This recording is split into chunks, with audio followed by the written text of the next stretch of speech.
Have you ever felt a flutter in your heart or been moved by someone's words after turning 60?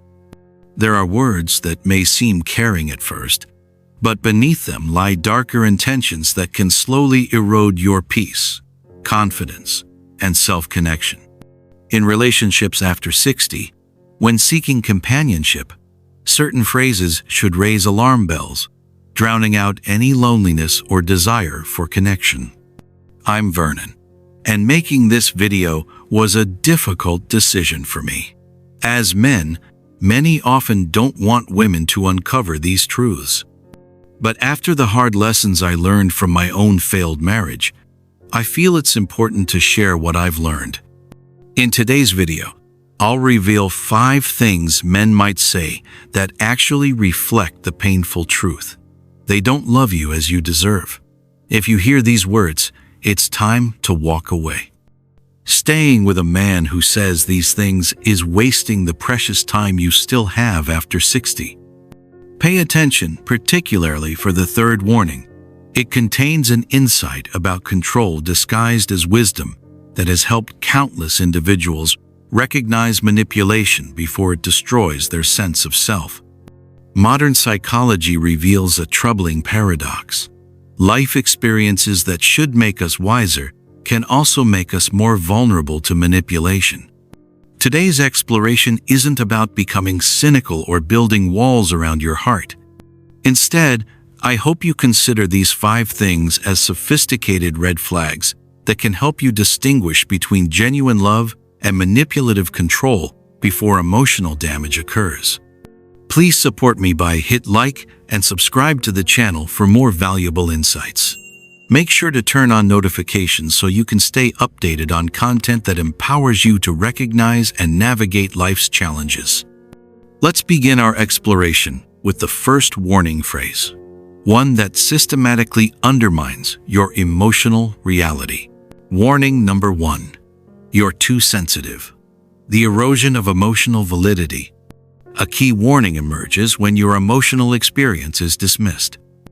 If a man consistently tells you that you're too sensitive, he's not commenting on your emotions, she's subtly undermining your right to feel and respond authentically to his behavior.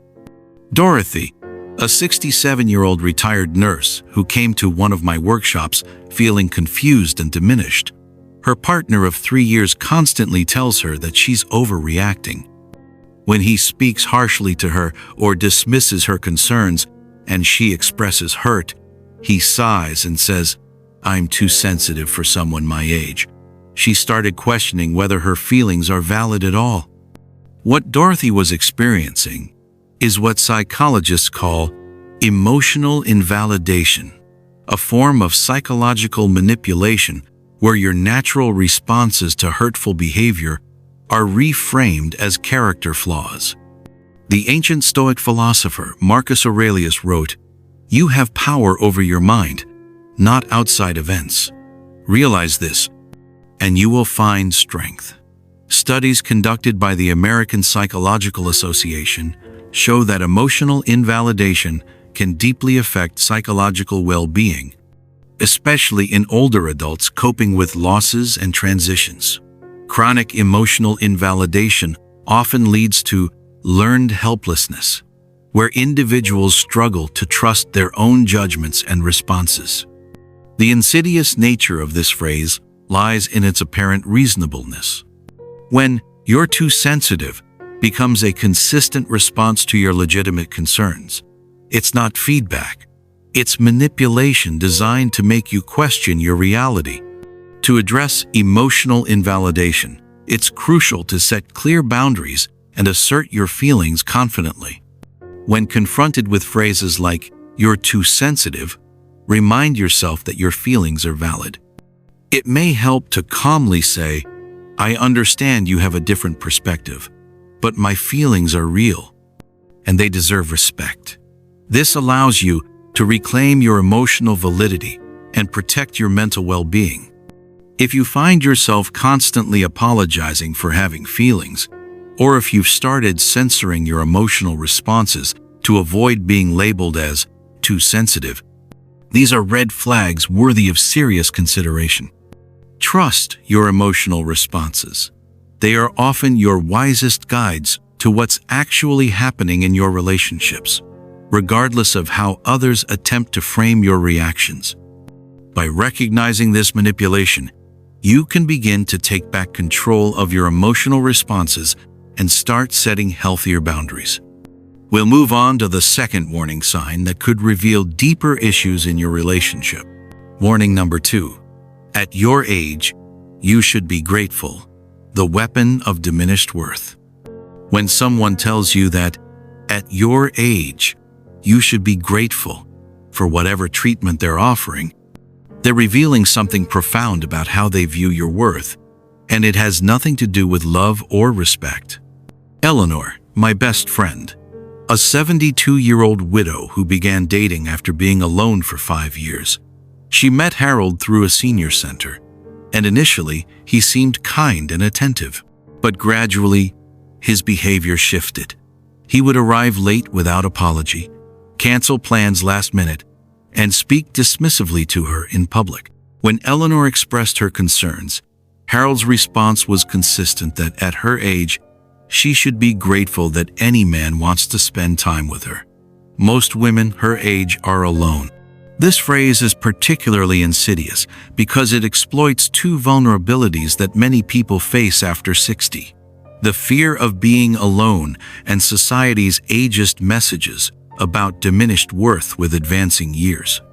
A man who loves you doesn't see your age as a reason to lower his standards of respect. He sees your years as evidence of your wisdom and strength. According to research from the University of California, people who maintain strong self-worth, regardless of age, showed significantly better relationship outcomes and were less likely to tolerate poor treatment from partners. Conversely, those who internalized ageist messages were more vulnerable to manipulation and abuse. This warning phrase often appears in various forms. "You're lucky I put up with," followed by some age-related comment, or "women your age usually," with an implied comparison that suggests you should accept less than you deserve. Here's the truth that manipulative people don't want you to understand. Your worth doesn't diminish with age. Your experience, wisdom, and capacity for love don't have expiration dates. Any person who suggests otherwise is revealing their own character, not commenting on yours. I encourage you to listen carefully to how people in your life reference your age. The right person for you will see your age as an asset, not a liability. They'll be grateful for your presence in their life, not constantly reminding you to be grateful for theirs. Leave your stories in the comments. I will read them carefully and think about them one by one. Recognizing this manipulation is crucial for protecting your self-worth and ensuring you're treated with the respect you deserve. The next warning sign that could signal deeper issues in your relationship, as I mentioned earlier. Warning number 3. I know what's best for you. The mask of controlling wisdom. This is the sign I particularly asked you to wait for. Reveals itself in perhaps the most sophisticated form of manipulation, control disguised as wisdom and care.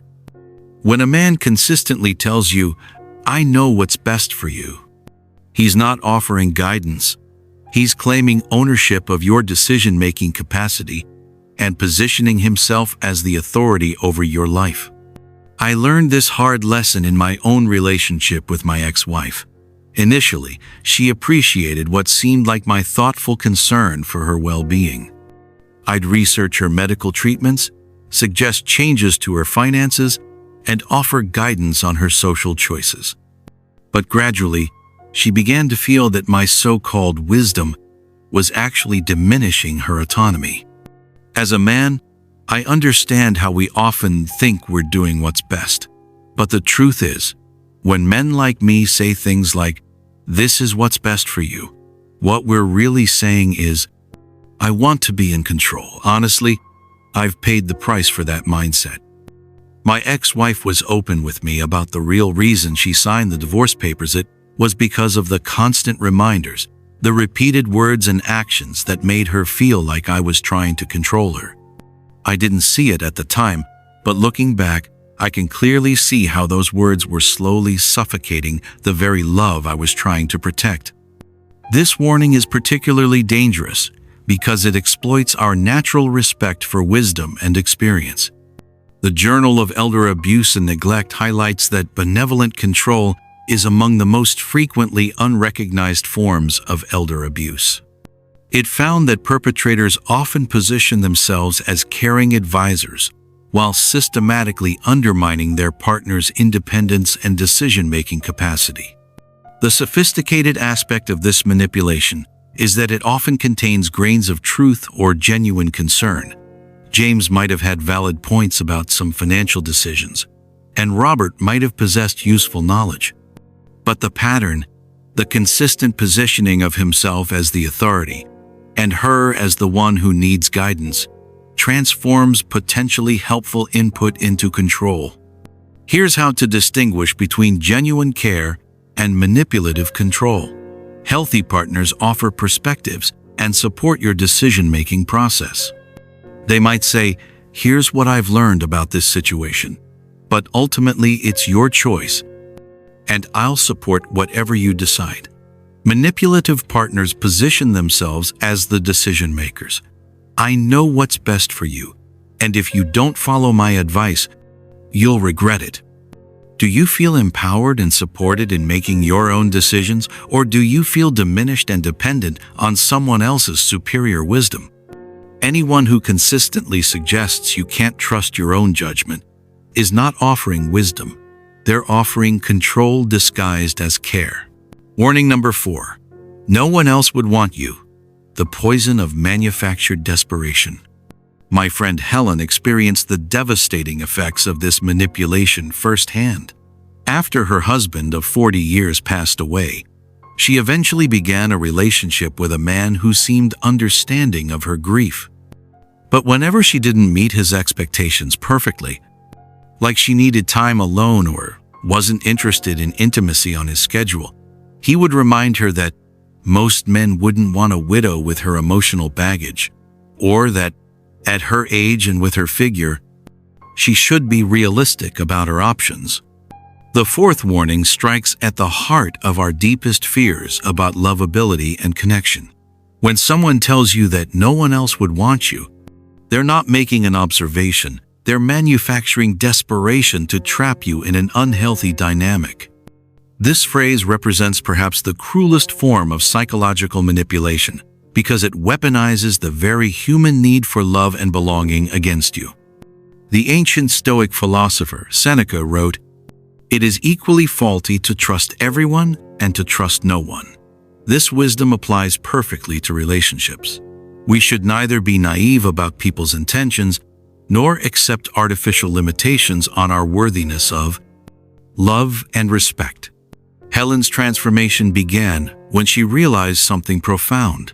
If I was truly as undesirable as he claimed, why was he working so hard to keep me? His words said no one would want me, but his behavior suggested he was terrified I might discover that wasn't true. This insight reveals the contradiction at the heart of this manipulative tactic.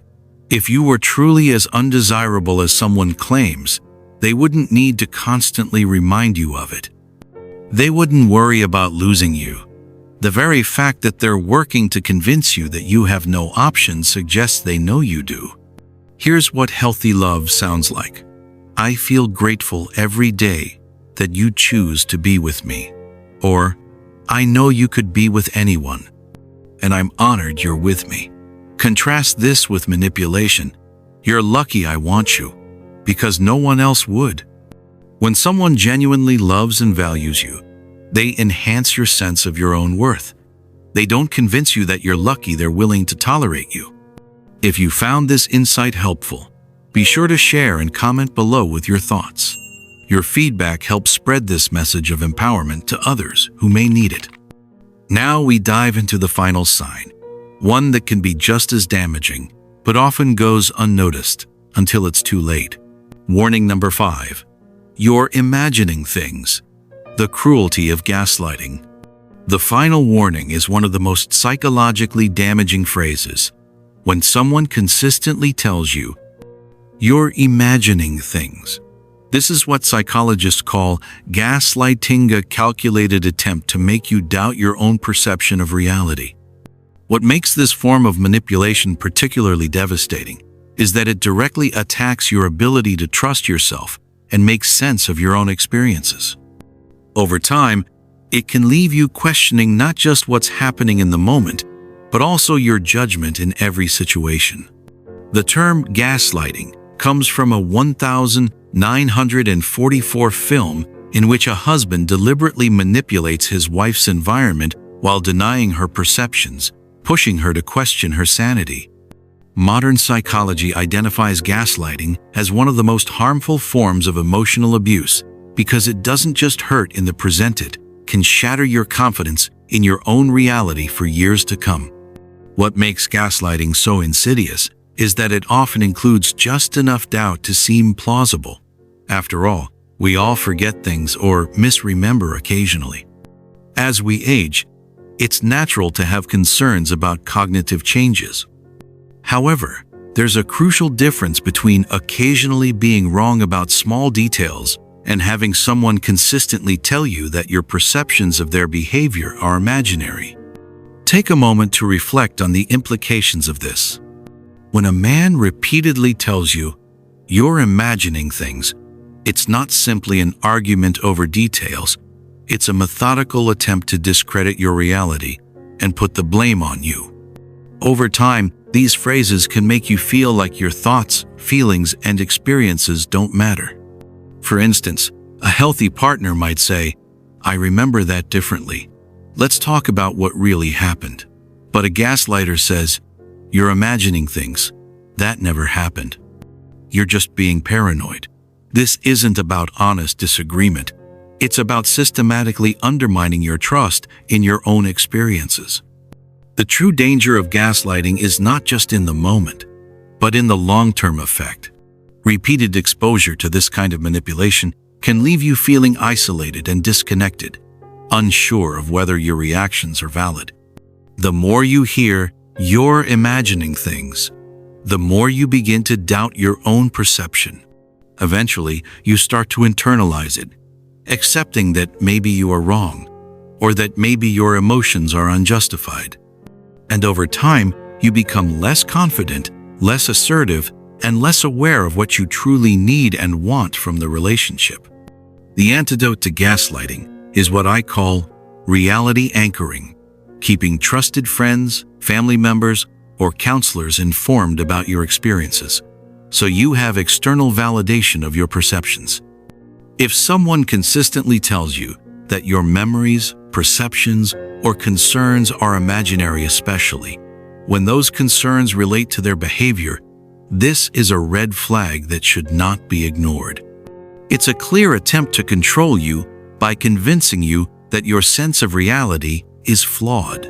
Anyone who tries to make you doubt your own experiences isn't trying to help you, they're trying to control you. Conclusion. I'm reminded of a profound observation from the philosopher Maya Angelou, who said, "When someone shows you who they are, believe them the first time. After 60, we have lived long enough to understand that time is precious, that our peace of mind is valuable, and that we deserve relationships built on respect rather than manipulation." Each of these warning phrases that we've explored, "You're too sensitive," "At your age, you should be grateful," "I know what's best for you, no one else would want you," and "You're imagining things," represents a different facet of the same fundamental disrespect, the attempt to diminish your worth, autonomy, and reality in service of someone else's control. Remember that walking away from toxicity isn't giving up on love. It's making space for real love to enter your life. It's choosing dignity over desperation, self-respect over false companionship. In your relationships after 60, you have the wisdom, the right, and the power to withdraw that consent the moment someone attempts to diminish you through their words or actions. As we wrap up today's video, please subscribe to the channel and turn on notifications so you don't miss any of the deep, life-changing insights from our Life Lessons After 60 playlist. Don't hesitate to like, share, and comment below to join the conversation. Together, we can continue to embrace wisdom and respect in our relationships and lives. Thank you for joining me in this exploration of relationship wisdom. I'm Vernon, and I believe in your power to recognize and walk away from anything that doesn't serve your highest good.